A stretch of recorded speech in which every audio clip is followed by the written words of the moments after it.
Bonjour. Hello. Hola. Marhaba bikoum. Sur le fil, Le podcast d'actu de l'AFP. des nouvelles choisies pour vous sur notre fil info. D'une prison de Dakar au fauteuil de président, c'est le parcours fulgurant de Bassirou Diomaye Faye, le tout nouveau président sénégalais. À 44 ans, il est devenu le plus jeune président de ce pays de 18 millions d'habitants depuis son indépendance en 1960. Devant Dieu et devant la nation sénégalaise, je jure de remplir fidèlement la charge de président de la République du Sénégal.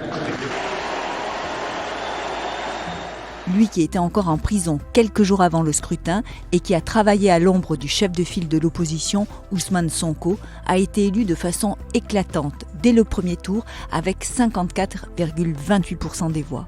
Le jeune chef d'État se présente comme un président de rupture qui défend la souveraineté du Sénégal, par exemple concernant ses riches ressources naturelles, y compris face à la France, son premier investisseur. Il dirigera le pays avec comme Premier ministre Ousmane Sonko, un tandem qui promet aussi de lutter pour le pouvoir d'achat des Sénégalais et la réconciliation nationale.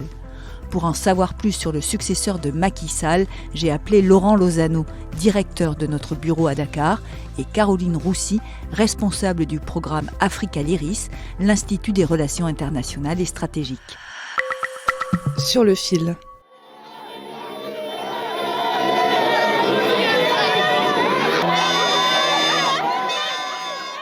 C'était le 24 mars, dans les rues de Dakar, des Sénégalais explosaient de joie à l'annonce de la victoire de Bassirou Diomaye Faye. L'homme de 44 ans, haut fonctionnaire au sein de l'administration des impôts, n'a pas toujours été sur le devant de la scène.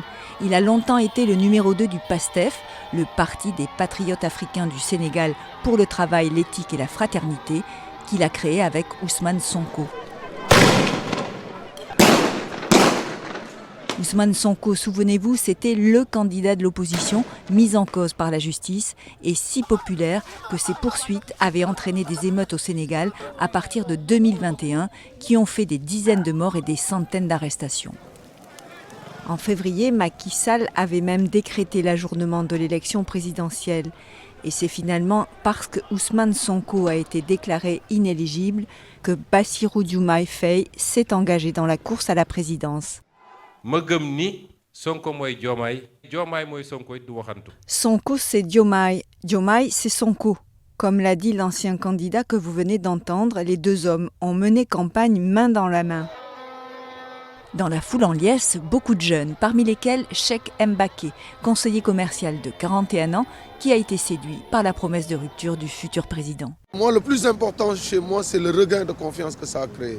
Mais comme c'est un président jeune qui aura l'oreille tendue vers les jeunes, c'est-à-dire qui sait exactement, à mon sens, qu'est-ce qu'il va falloir faire, je pense que ça peut aller. Pour Caroline Roussy, chercheuse spécialiste du Sénégal, Bassirou Diomaye Faye a réussi à séduire une bonne partie de la jeunesse sénégalaise.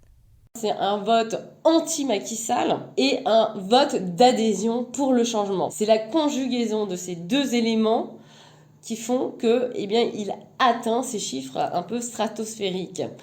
Alors, évidemment, désir de changement. On parle aussi beaucoup d'une jeunesse qui a voté pour Bassirou Diomaye Faye. On est obligé de parler d'Ousmane Sonko parce que Ousmane Sonko, ça reste celui qui a créé un narratif avec les Sénégalaises et les Sénégalais. C'est lui qui a créé un narratif avec les jeunes, qui a su leur parler, qui a su leur donner le goût de la politique, le goût de voter. C'est aussi une trajectoire extraordinaire parce que M. Faye est issu d'un milieu assez modeste mais éduqué, d'un petit village qui n'est pas nécessairement très très loin de Dakar en termes de kilomètres, mais qui est quand même un autre monde que celui de Dakar. Il a fait des études au lycée, et puis des études à l'université, et ensuite à l'École nationale d'administration réussie, voire brillante, avant d'intégrer ce corps qui est un corps assez prestigieux au Sénégal et recherché, celui des inspecteurs des impôts. Comme l'a rappelé Laurent Lozano, que vous venez d'entendre en dressant son portrait, Diomaye Faye est aussi le premier président sénégalais qui affiche ouvertement sa polygamie, couramment pratiquée dans ce pays très majoritairement musulman. Ses deux épouses, Marie et Absa, étaient d'ailleurs présentes à la cérémonie d'investiture. J'entends clairement la voix des élites décomplexées qui disent haut et fort notre aspiration commune à plus de souveraineté, au développement et au bien-être. Son mantra, c'est la souveraineté, qu'il s'agisse de la souveraineté de son pays, mais aussi la souveraineté des pays africains. C'est une souveraineté qui s'applique dans une multitude de domaines. Elle commence par la souveraineté alimentaire que recherche le Sénégal depuis un certain nombre d'années.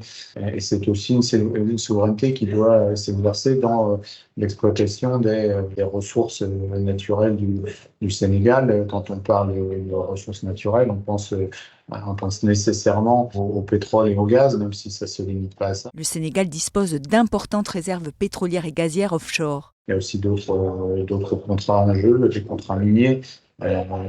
Monsieur Faye et Monsieur Sonko ont dénoncé des contrats parce qu'ils faisaient la part trop belle aux partenaires étrangers. Dans son programme, Faye, qui se présente comme un panafricaniste de gauche, a aussi évoqué la sortie du franc CFA, la devise utilisée par 14 pays d'Afrique subsaharienne.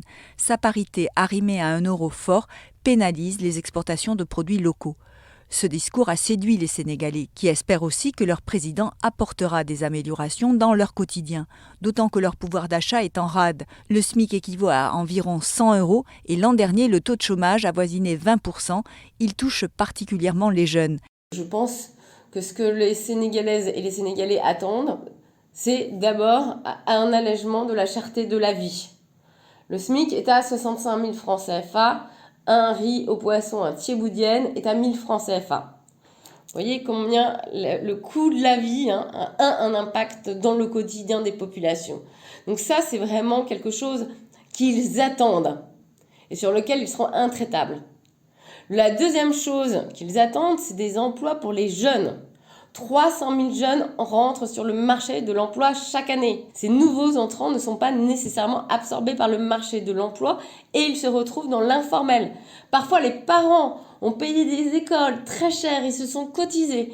Leurs enfants sont diplômés, ils n'ont pas d'emploi. Ce sont les deux points sur lesquels les Sénégalais attendent le nouveau gouvernement. Le président Diomaye Faye et son premier ministre Ousmane Sonko vont cependant devoir composer avec une majorité à l'Assemblée nationale défavorable, du moins jusqu'à la tenue dans quelques mois d'élections législatives et une situation financière fragile.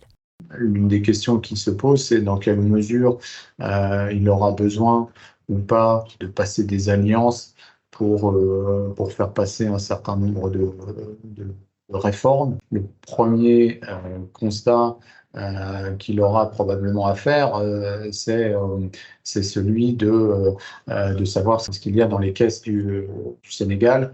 En particulier, l'endettement du pays est extrêmement élevé. Son arrivée marque en tout cas un nouveau tournant dans cette région du monde où des juntes peu favorables à l'ancienne puissance coloniale française ont pris le pouvoir au Mali, au Burkina Faso ou encore au Niger.